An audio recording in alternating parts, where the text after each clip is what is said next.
نحمده ونصلي على رسوله الكريم أما بعد فأعوذ بالله من الشيطان الرجيم بسم الله الرحمن الرحيم وسارعوا إلى مغفرة من ربكم وجنة عرضها السماوات والأرض أعدت للمتقين وقال نبينا صلى الله عليه وسلم إنما الأعمال بالنيات وإنما لامرئ ما نوى أو كما قال عليه الصلاة والسلام. புகழனைத்தும் அல்லாஹ் ஒருவனுக்கே உரித்தாகட்டுமாக. ஸலாத்தும் ஸலாமும் எம்பெருமான் ஸல்லல்லாஹு அலைஹி வஸல்லம் அவர்கள் மீதும் அவர்களது வழிவந்த உத்தம சத்திய சஹாபாக்கள், தாபிஈன்கள், தபஅ தாபிஈன்கள், ஹத்தாபுகள், அவுலியாக்கள், சுஹதாக்கள், சாலிஹீன்கள், இங்கு அமர்ந்திருக்கும் நம் அனைவரின் மீதும் வல்லநாயின் கிருபையும் மக்ஃபிரத்தும் குறைவின்றி நிலவட்டுமாக. ஆமீன். அல்லாஹ்வினுடைய மாபெரும் கிருபையாலும் கருணையாலும் புனிதம் நிறைந்த ரமலான் மாதத்தை அடைந்து இரண்டாவது பத்தினுடைய இறுதி நாளில் நாம் விற்றிருக்கின்றோம். கடைசி பத்தின் துவக்க நாளை எதிர்பார்த்து நாம் காத்திருக்கின்றோம். இதனால் வரை நாம் செய்த அனைத்து நல்ல அமல்களையும் அல்லாஹ் ரப்புல் ஆலமீன் அங்கீகரித்துக் கொள்வானாக. முதல் பத்தில் அவன் வழங்கவிருக்கின்ற ரஹமத்தையும், இரண்டாவது பத்தில் அவன் வழங்கவிருக்கின்ற மக்ஃபிரத் பாவ மன்னிப்பையும் முழுமையாக நமக்கு தந்து, கடைசி பத்தில் நாம் கேட்கவிருக்கின்ற நரக விடுதலையையும் அல்லாஹ் ரப்புல் ஆலமீன் நம் எல்லோருக்கும் நசீபாக்கி வைப்பானாக. ஆமீன். அல்லாஹ் ரப்புல் ஆலமீன் அவன் இந்த நல்லடியார்களுக்கு வாழ்க்கையை கற்றுத்தந்து முஃமின்களுடைய உயர்ந்த லட்சியமாக, உயர்ந்த குறிக்கோளாக இரண்டு விஷயங்களை ஆக்கி வைத்திருக்கின்றான். ஒன்று சொர்க்கம், இரண்டாவது சொர்க்கத்தை அடுத்து லிகாவுல்லாஹ் என்கின்ற அல்லாஹ்வை சந்தித்தல். இந்த சொர்க்கமும் லிகாவுல்லாஹ் என்கின்ற அல்லாஹ்வினுடைய சந்திப்பும் நமக்கு சாத்தியப்பட வேண்டும் என்று சொன்னால் இரண்டு விஷயங்கள் நமக்கு தேவை. ஒன்று பாவ மன்னிப்பு, மக்ஃபிரத். இரண்டாவது இத்கும் மினன் நார், நரக விடுதலை. நரகத்தை குறித்து அஞ்சாதவர்கள், பயப்படாதவர்கள் யாருமே இல்லை என்று சொல்லலாம். சொர்க்கத்தை பற்றி பெருமானார் ஸல்லல்லாஹு அலைஹி வஸல்லம் அவர்கள் பேசுகின்ற பொழுதெல்லாம், அல்லாஹ் ரப்புல் ஆலமீன் சொர்க்கத்தை பற்றி வர்ணிக்கின்ற போதெல்லாம், நாயகம் ஸல்லல்லாஹு அலைஹி வஸல்லம் அவர்கள் சஹாபாக்கள் வழியாக சொர்க்கத்தினுடைய காட்சிகளை விவரிக்கின்ற பொழுதெல்லாம், எப்படி நாம் அந்த சொர்க்கம் கிடைக்க வேண்டும் என்று நாம் ஆசைப்படுகின்றோமோ, அதே போன்று நரகத்தை பற்றி அல்லாஹ் எச்சரிக்கின்ற பொழுதும், நரகத்தினுடைய காட்சிகளை நாயகம் ஸல்லல்லாஹு அலைஹி வஸல்லம் அவர்கள் சஹாபாக்கள் வழியாக நமக்கு விவரிக்கின்ற பொழுதும், அது குறித்து அச்சமில்லாமல் யாராலும் இருக்கவே முடியாது.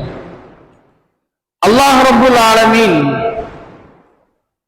அவனுடைய திருக்குர்ஆனுடைய வசனங்களில், குர்ஆனிலே மொத்தம் 114 சூறாக்கள் இருக்கின்றது. 114 சூறாக்கள்.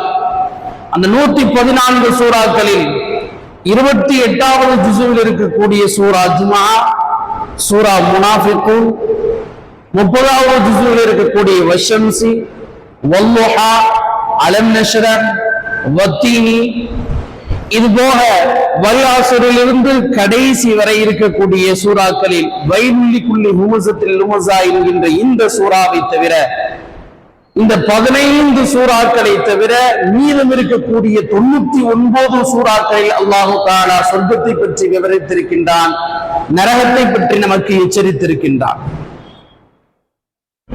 நாயகம் ஸல்லல்லாஹு அலைஹி வஸல்லம் அவர்கள் மிஅராஜிற்கு சென்ற போது மிஅராஜினுடைய ஒவ்வொரு காட்சிகளையும் விவரித்து விளக்கி பேசுகின்றார்கள், விவரம் தெரிவிக்கின்றார்கள் ஜிப்ரீல் அலைஹிஸ்ஸலாம். நரகத்தை பற்றி அதனுடைய அங்கே கிடைக்கக்கூடிய தண்டனைகள் குறித்தெல்லாம் ஜிப்ரீல் அலைஹிஸ்ஸலாம் அவர்கள் விவரித்து சொன்னதற்கு பிறகு மீகாயில் அலைஹிஸ்ஸலாம் அவர்களை பார்க்கின்றார்கள் பெருமானார் ஸல்லல்லாஹு அலைஹி வஸல்லம். மீகாயில் அலைஹிஸ்ஸலாம் அவர்களை பார்த்து நாயகம் ஸல்லல்லாஹு அலைஹி வஸல்லம் அவர்கள் கேட்டார்கள், ஏன் இவர் சிரிக்கவே மாட்டேங்கிறாரு? நான் பார்த்ததிலிருந்து இவர் உம்முனே இருக்காரு, ஏன் சிரிக்கவே மாட்டேங்கிறாருன்னு கேட்கிறார். அப்போது ஜிப்ரீல் அலைஹிஸ்ஸலாம் அவர்கள் பதில் சொன்னார்கள், எப்பொழுது நரகம் படைக்கப்பட்டதோ அன்றோடு மீகாயில் அவர்களுடைய சிரிப்பு நின்று விட்டது. நரகத்தினுடைய காட்சிகளை பயந்து அவரால் சிரிக்க கூட முடியவில்லை என்பதாக ஜிப்ரீல் அலைஹிஸ்ஸலாம் அவர்கள் பதில் சொன்னார். மைசரா என்கின்ற சஹாபி நாள்தோறும் இப்படி துஆ கேட்டுக்கொண்டே இருப்பார்கள். யா அல்லாஹ், ஏன் என்னை பிறக்க வச்ச? ஏன் என்னுடைய தாயுடைய வயிற்றுல கருவாக்கன? நான் ஏன் இந்த உலகத்துல வந்து சேர்ந்திருக்கணும் அப்படின்னு டெய்லி துஆல அழுதுகிட்டே இருப்பாங்க. ஒரு நாள் தாயார் கேட்டார்கள், ஏன் இப்படி டெய்லி இப்படி கேட்டுக்கிட்டு இருக்க?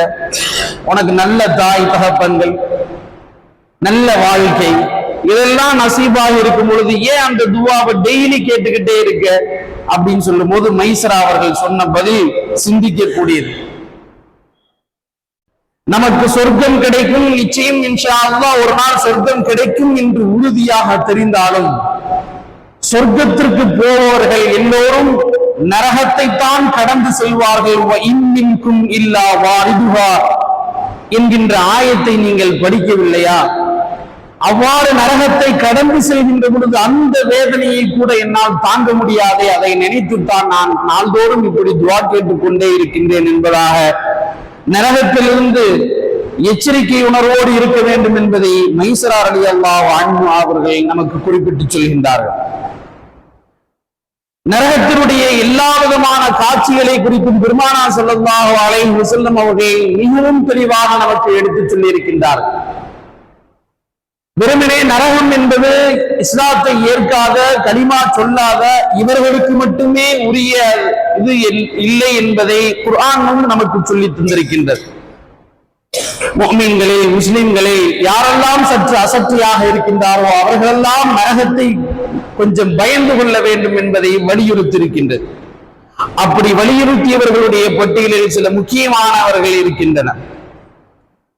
முதலாவது, தொழுகையில் அசட்டையாக இருப்பவர்கள் நரகத்தை குறித்து எச்சரிக்கை உணர்வோடு இருக்க வேண்டும் என்று குர்ஆன் நமக்கு சொல்லித் தருகின்றது.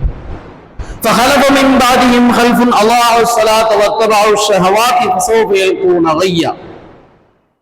யாரெல்லாம் தொழுகையில் அசட்டையாக இருப்பார்களோ, யாரெல்லாம் தாங்கள் மனம் விரும்பிய பிறவால் மனோ இச்சையின் பிரகாரம் அவர்களுடைய இச்சைகளுக்கு ஆசைக்கு இணங்கி அவர்களுடைய வாழ்க்கையை அமைத்துக் கொள்வார்களோ ஃபஸௌஃப யல்கூன கய்யா, அவர்கள் நிச்சயம் நரகத்தை சந்திப்பார்கள் என்று குர்ஆன் விவரிக்கின்றது. நரகத்தினுடைய அதாபிலை பார்க்கின்ற பொழுது அதாபிலே வேதனைப்பட்டுக் கொண்டிருப்பவர்களுடைய காட்சியை விவரிக்கின்றது சூரா முத்தஸிரில். அனில் முஜ்ரிமீன மா ஸலககும் ஃபீ ஸகர். இப்படி நரகத்தில் கட்டு படந்து கஷ்டப்பட்டுக் கொண்டிருக்கின்றீர்களே, அப்படி என்ன செய்தீர்கள்? பதில் சொல்வார்கள், காலு லம் நகு மினல் முஸல்லீன் வலம் நகு நுத்இமுல் மிஸ்கீன். நாங்கள் தொழவில்லை, ஏழைகளுக்கு உரியவர்களுக்கு உதவி செய்யவில்லை, தொழுகையில் நாங்கள் பேணுதலாக இல்லை, எனவே இப்படி நரகத்தில் கடந்து கஷ்டப்பட்டுக் கொண்டிருக்கின்றோம் என்பதாக நரகவாசிகளுடைய அந்த உரையாடலை குர்ஆன் பதிவு செய்து வைத்திருக்கின்றது. தொழுகையில் அசட்டையாக இருப்பவர்கள் நரகத்தை குறித்து எச்சரிக்கை உணர்வோடு இருந்து கொள்ளுங்கள் என்கின்ற விழிப்புணர்வை குர்ஆன் நமக்கு தருகின்றது. இரண்டாவதாக, ஜகாத் விஷயத்தில் பேணுதலாக இல்லாதவர்கள் நரகத்தை குறித்து எச்சரிக்கையாக இருந்து கொள்ளுங்கள் என்பதாக குர்ஆன் சொல்லித் தருகின்றது. 10வது ஜுஸ்ஸிலே அல்லாஹ் தஆலா இப்படி ஒரு ஆயத்தை இறக்கி இருக்கின்றான். வல்லதீன யக்னிஸூன الذهب والفضة ولا ينفقونها في سبيل الله فبشرهم بعذاب أليم. ஜகாத்தை சரிவர நிறைவேற்றாமல் தங்களுடைய சொத்து பொருட்களை எல்லாம், சொத்து சுகங்களை எல்லாம், காசு பணங்களை எல்லாம் கசானாக்களாக குவியல் குவியலாக சேர்த்து வைத்தவர்கள் அபஷிருஹும் பிஅதாபின் அலீம், அவர்களுக்கு நரக வேதனை உண்டு, கடுமையான வேதனை உண்டு என்று குர்ஆன் எச்சரிக்கின்றது. யௌம யுஹ்மா அலைஹா ஃபீ நாரி ஜஹன்னம ஃபதுக்வா பிஹா ஜிபாஹுஹும் வ ஜுனூபுஹும் வ லுஹூருஹும். ஜகாத்தை கொடுக்காமல் ஏழைகளுக்கு சேர வேண்டிய உரிய பொருளை ஜகாத் என்கின்ற இபாதத்தின் வழியாக செலுத்தாதவர்கள் அவர்களுடைய நகைகளை எல்லாம், அவர்களுடைய அணிகலன்களை, அவர்களுடைய சொத்து பத்துகளை எல்லாம் உருக்கி அவர்களுக்கு முதுகிலே சூடு போடப்படும் என்பதாக குர்ஆன் நரகத்தை குறித்து எச்சரிக்கையாக இருந்து கொள்ளுங்கள், ஜகாத் விஷயத்தில் பேணுதலாக இருந்து கொள்ளுங்கள், அதை சரிவர நிறைவேற்றுங்கள் என்று குர்ஆன் சொல்லித் தருகின்றது. பாவங்களால் நிரம்பியவர்கள் குர்ஆன் நரகத்தை குறித்து எச்சரிக்கையாக இருந்து கொள்ளுங்கள் என்று மூன்றாவது பிரிவினரை சுட்டி காட்டுகின்றது.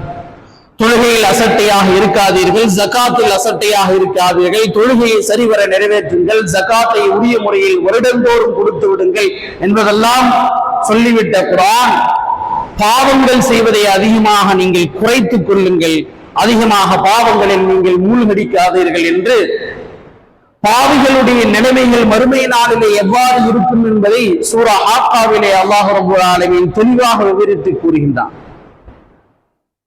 பாவிகளுக்கு இடதுகையிலே அவர்களுக்கு பட்டோலை வழங்கப்படும், அப்பொழுது அவர்கள் பேசக்கூடிய வார்த்தைகள் எப்படி இருக்கும் என்பதை குர்ஆன் சொல்கின்றது. சூரா ஆக்காவிலே 29வது ஜுஸில் வஅம்மா மன் ஊதி கிதாபஹு பிஷிமாலிஹி ஃபயகூலு யா லைத்தனி லம் ஊத கிதாபியா. இடதுகையில் எனக்கு பட்டோலை கொடுக்கப்பட்டு இருக்கின்றது, இடதுகையில் நான் செய்த எல்லா பாவங்களை குறித்தும் ஒரு ஃபீட்பேக் கொடுக்கப்பட்டு இருக்கின்றது, இதையெல்லாம் என்னுடைய கையில் கிடைக்காமல் இருந்திருக்க வேண்டுமே. வலம் அதிரிமா ஹிசாபியா, இப்படியெல்லாம் கேள்வி எனக்கு என்னை துருவி துருவி விசாரிப்பான் இறைவன் என்று நான் கொஞ்சமும் நினைத்து பார்க்கவில்லையே. யாலை தகா காணத்தில் காவியா, முடிந்தது முடிந்து போனது, இனி எனக்கு மறுபிறவி கிடைக்காது, நான் செய்த பாவங்களின் காரணமாக நிச்சயம் நான் தண்டிக்கப்பட போகின்றேன். மாகனா அன்னி மாலியா, அவ்வளவு சொத்து சேர்த்து வைத்திருந்தேன் ஊரிலே உலகத்திலே, என்னிடமில்லாத சொத்து பத்து இல்லை, என்னிடமில்லாத அதிகாரம் இல்லை. மாகனா அன்னி மாலியா, ஒரு பிரயோஜனமும் இல்லை என்னுடைய சொத்து பத்தினால் என்று நரகவாசிகள் எப்படியெல்லாம் உரையாடுவார்கள் என்பதை குறித்து சூரா ஹாக்காவிலே அல்லாஹு தஆலா பதிவு செய்து வைத்திருக்கின்றான். இப்படி நரகத்தை குறித்து எச்சரிக்கையோடு இருக்க வேண்டும் என்பதை பற்றியும் அல்லாஹு தஆலா குர்ஆனிலே வழிநெடுக சுமார் 99 சூறாக்களில் சொர்க்கத்தை பற்றி பேசுகின்ற இறைவன் நரகத்தினுடைய அதாபை குறித்து நீங்கள் எச்சரிக்கையாக இருந்து கொள்ளுங்கள், குறிப்பாக தொழுகையிலே பேணுதலாக இருங்கள், ஜகாத் விஷயத்தில் விழிப்புணர்வோடு இருந்து கொள்ளுங்கள், அதிகமாக பாவங்கள் செய்யாதீர்கள், பாவிகள் எல்லாம் இப்படித்தான் நாளை மறுமை நாளிலே புலம்பிக் கொண்டிருப்பார்கள் என்பதை பற்றி எல்லாம் அல்லாஹு தஆலா தன்னுடைய வசனங்களின் வழியாக பதிவு செய்து வைத்திருக்கின்றான். கியாமத் நாளிலே விசாரணை எப்படி துவங்கும் என்பதை குறித்து பேசுகின்ற நாயகம் ஸல்லல்லாஹு அலைஹி வஸல்லம் அவர்கள் இறைவன் முதல் 3 நபர்களிலிருந்துதான் விசாரணையை துவக்குவார். முதல் 3 நபர்களிலிருந்து விசாரணையை துவக்குவார். முதலாவது அல் முஜாஹிது ஃபீ சபீலில்லாஹ், இறை பாதையில் போரிட்ட போராளி, அவரை அழைத்து விசாரிக்கப்படும். உனக்கு தேவையான உடல் பலத்தை கொடுத்தேன், விடகாத்திரத்தை கொடுத்தேன், வீரத்தை கொடுத்தேன், எதிரிகளோடு சண்டை புரிகின்ற ஆற்றலை நான் கொடுத்தேன், நீ என்ன செய்தாய்?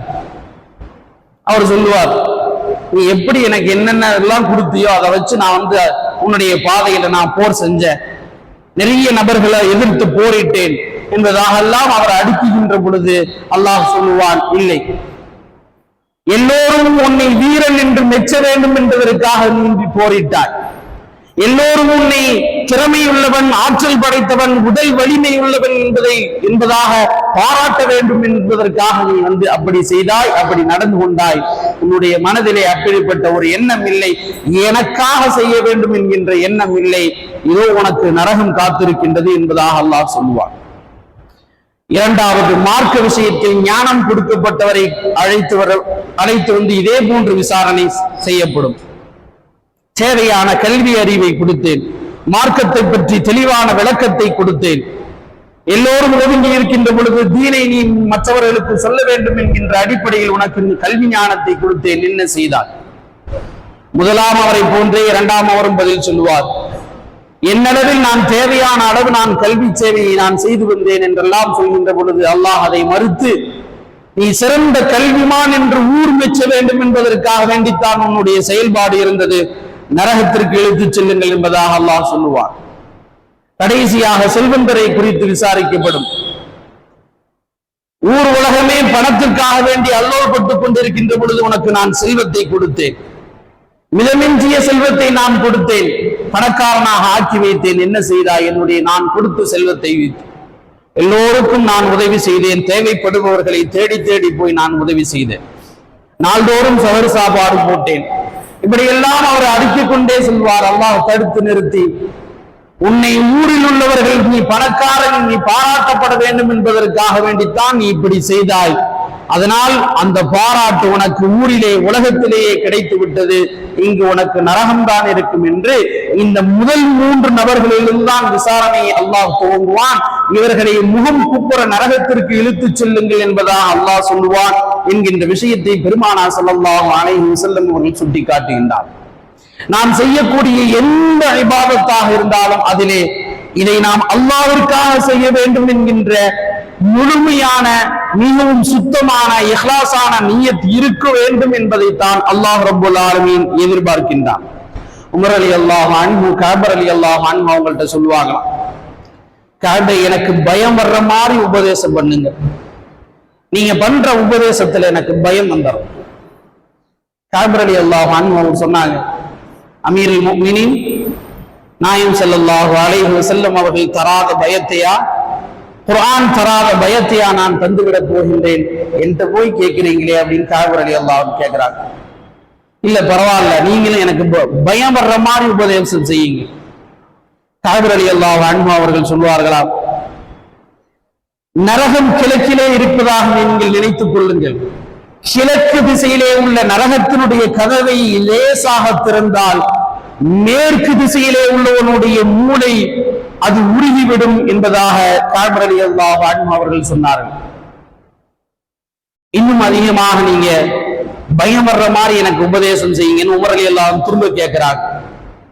கஅப் ரலியல்லாஹு அன்ஹு இரண்டாவது சொல்றாங்க, நரகத்தினுடைய அந்த தீ குழம்புகள் லேசாக கொதிக்கின்ற பொழுது அல்லாஹ்விற்கு நெருக்கமான மலக்குகள், அல்லாஹ்விற்கு நெருக்கமாக ரசூல்மார்கள், நபிமார்கள் எல்லாம் மண்டியிட்டு இந்த நரகத்திற்கு எங்களை இழுத்து சென்று விடாதே இறைவா என்பதாக மண்டியிட்டு பிரார்த்தனை செய்ய ஆரம்பித்து விடுவார்கள்.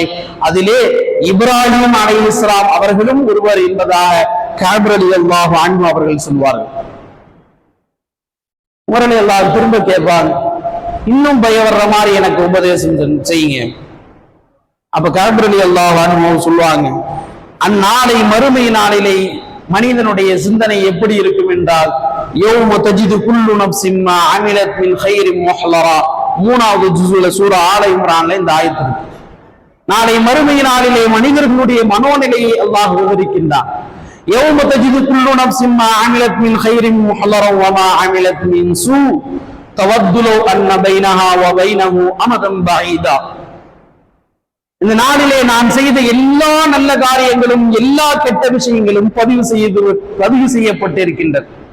நான் செய்த பாவங்களுக்கும் எனக்கும் இடையில் நீண்ட இடைவெளி இருந்திருக்க கூடாதா என்று ஒவ்வொருவரும் பிரார்த்தித்துக் கொண்டிருப்பார்கள். அந்த ஆயத்தை நீங்கள் வழமையாக படித்து பாருங்கள், நிச்சயம் உங்களுக்கு பயம் வரும் என்பதாக கஅப் ரலியல்லாஹு அன்ஹு அவர்களுக்கும் உமர் ரலியல்லாஹு அன்ஹு அவர்களுக்கும் நடந்த உரையாடலை ஹதீஸ்களில் காண முடிகின்றது. இப்பேற்பட்ட நரகத்தை நாம் எச்சரிக்கை உணர்வோடு அல்லது அந்த நரகத்திலிருந்து நம்மை பாதுகாத்துக் கொள்ள வேண்டும் என்றால் ஒரே ஒரு ஆயுதம் துவா மட்டும்தான். ஒரே ஒரு ஆயுதம் அந்த துவா மட்டும்தான். அந்த துவாவை தான் நாயகம் ஸல்லல்லாஹு அலைஹி வஸல்லம் அவர்கள் இந்த கடைசி 10 நாளில் தோன்றவிருக்கின்ற ரமலானுடைய கடைசி 10 நாட்களில் அதிகமாக நீங்கள் நரக விடுதலையை கேளுங்கள் என்பதாக, ஐத்துக்கும் மினன்னார், நரக விடுதலையை கேட்டு பெற்று விடுங்கள் என்பதாக பெருமானார் ஸல்லல்லாஹு அலைஹி வஸல்லம் அவர்கள் நமக்கு வலியுறுத்தி இருக்கின்றார்கள். சூரா பக்ராவிலே யாரெல்லாம் எப்படியெல்லாம் துவா கேட்பார்கள் என்பதை அல்லாஹ் விவரிக்கின்ற பொழுது, இந்த உலக மோகத்தில் இருப்பவர்கள் யா அல்லாஹ் இந்த உலகத்தில் மட்டும் எனக்கு நன்மையை தா என்று கேட்பார்கள். فَمِنْهُمْ مَن يَقُولُ رَبَّنَا آتِنَا فِي الدُّنْيَا وَمَا لَهُ فِي الْآخِرَةِ مِنْ خَلَاقٍ. உலக மோகத்தில் இருப்பவர்கள் இந்த உலகத்தில் மட்டுமே எனக்கு நல்லதை தா, அதுபோதும் எனக்கு என்று கேட்டு முடித்து விடுவார்கள். وَمَا لَهُ فِي الْآخِرَةِ مِنْ خَلَاقٍ. மறுமையிலே அவர்களுக்கு என்று எந்த நசீபும் இருக்காது. ஆனால் وَمِنْهُمْ مَن يَقُولُ رَبَّنَا آتِنَا فِي الدُّنْيَا حَسَنَةً وَفِي الْآخِرَةِ حَسَنَةً وَقِنَا عَذَابَ النَّارِ. இன்னும் சிலர் இருப்பார்கள், யா அல்லாஹ் இந்த உலகத்திலும் எனக்கு நல்ல வாழ்க்கையை கொடு, நாளை மறுமையிலும் எனக்கு நல்ல வாழ்க்கையை கொடு. வகினா அதாபன் நார், நரக நெருப்பிலிருந்து எங்களை நீ பாதுகாத்து விடு என்று சொல்வார்களே, அவர்களுக்குத்தான் உலாய்க லஹும் நஸீபும் மிம்மா கஸபு, அவர்கள் கேட்ட துஆவை அவர்கள் பெறுவார்கள். வல்லாஹு ஸரீஉல் ஹிசாப், அல்லாஹ் மிக தீவிரமாக கேள்வி கணக்கை விசாரிப்பான் என்பதாக எப்படி நரக விடுதலையிலிருந்து நாம் துஆ கேட்க வேண்டும் என்பதையும் அல்லாஹ் கற்றுத் தருகின்றான். இபாதுர் ரஹ்மான், அல்லாஹ்வுடைய அடியார்கள், அல்லாஹ்வானாக்கள் எப்படி இருப்பார்கள்? 19வது ஜுஸ்விலே அல்லாஹ் தஆலா இபாதுர் ரஹ்மான், அல்லாஹ்வுடைய அடியார்கள் எப்படியெல்லாம் இருப்பார்கள் என்று அவர்களுடைய தன்மைகளை அப்படியே பட்டியலிட்டு கொண்டு வருகின்ற இறைவன் அவர்கள் இப்படி துஆ கேட்பார்கள். ரப்பனா ஸரிஃப் அன்னா அஸாப ஜஹன்னம் இன்ன அஸாபஹா கான கராமா. யா அல்லாஹ் எங்களுடைய நரகத்தினுடைய அஸாபிலிருந்து எங்களை பாதுகாத்து விடு, அந்த வேதனை மிகவும் கொடூரமானது, கொடியது என்பதாக எல்லாம் நரகத்திலிருந்து விடுதலையை கேட்பார்கள். அனஸ் ரலியல்லாஹு அன்ஹு அவர்கள் அறிவிக்கின்றார்கள், நாள்தோறும் 3 தடவை யாராவது சொர்க்கத்தை கேட்டால் அந்த சொர்க்கம் இப்படி சிபாரிசு செய்யுமாம், யா அல்லாஹ் இந்த மனிதரை என்னுள் வசிக்க வைத்து விடு, சொர்க்கத்தில் நுழைய வைத்து விடு என்பதாக சொர்க்கம் சொல்லுவார். யாராவது 3 தடவை ஒரு நாளைக்கு நரக விடுதலையை கேட்டால் நரகம் சொல்லுமாம், யா அல்லாஹ் என்னிலிருந்து இவரை நீ விடுவித்து விடு, என் பக்கம் அவரை நீ கொண்டு வந்து விடாதே என்பதாக நரகம் அவருக்காக பிரார்த்தனை செய்யும் என்பதாக பெருமானார் ஸல்லல்லாஹு அலைஹி வஸல்லம் அவர்கள் சொல்லி தந்திருக்கின்றார்கள். எனவே இதை வெறுமனே எச்சரிக்கையை செய்வதற்காக வேண்டியோ அல்லது பயமுறுத்துவதற்காக வேண்டியோ, என்னதான் செஞ்சாலும் நாம மாட்டிக்குவோமே என்கின்ற ஒரு பயத்தை உண்டாக்குவதற்காக வேண்டி சொல்லப்படவில்லை. மாறாக இந்த நரக விடுதலையை நாம் இந்த கடைசி 10 நாட்களில் முழு மூச்சாக இறைவனிடம் கேட்டு பெற்று நமக்கும் சரி, நம்முடைய குடும்பத்தில் உள்ள மர்ஹூம்களுக்கும் சரி, நம்முடைய முஹல்லாக்களில் அறிமுகமானவர்களில் இப்படி யாரெல்லாம் மர்ஹூமாக இருக்கின்றார்களோ அவர்களுடைய அனைவருக்கும் நரக விடுதலைக்கான உத்தரவாதத்தை இந்த கடைசி 10 நாட்களில் நாம் நிச்சயம் இன்ஷா அல்லாஹ் கேட்டு பெற்றுவிட வேண்டும். அல்லாஹு தஆலா நம் எல்லோருக்கும் அந்த வாய்ப்பினை நசீபாக ஆக்கி வைப்பானாக. அல்லாஹு தஆலா இந்த ரமலானுடைய நாட்களில் என்னென்ன கைர் பரக்கத்துகளை எல்லாம் அறிவித்திருக்கின்றானோ அந்த அத்தனை கைர் பரக்கத்துகளுக்கும் சொந்தக்காரர்களாக ஆக்கி வைத்து தேவையான ரஹமத்துகளையும் நமக்கு தேவையான மஃபிரத்தையும் தந்து கடைசி 10 நாளில் அல்லாஹ் வழங்க இருக்கக்கூடிய நரக விடுதலைக்கு சொந்தக்காரர்களாக அல்லாஹ் நம்மை ஆக்கி வைத்து நம்முடைய முன்னோர்களுக்கு அல்லாஹ் அவர்களுடைய பாவங்களை எல்லாம் மன்னித்து அவர்களுக்கு சொர்க்கத்தை வாஜிபாக்கி நரகத்தை ஹராமாக ஆக்கி வைப்பானாக. ஆமீன். வ ஆகிரு தஅவானா அனில் ஹம்துலில்லாஹி ரப்பில் ஆலமீன்.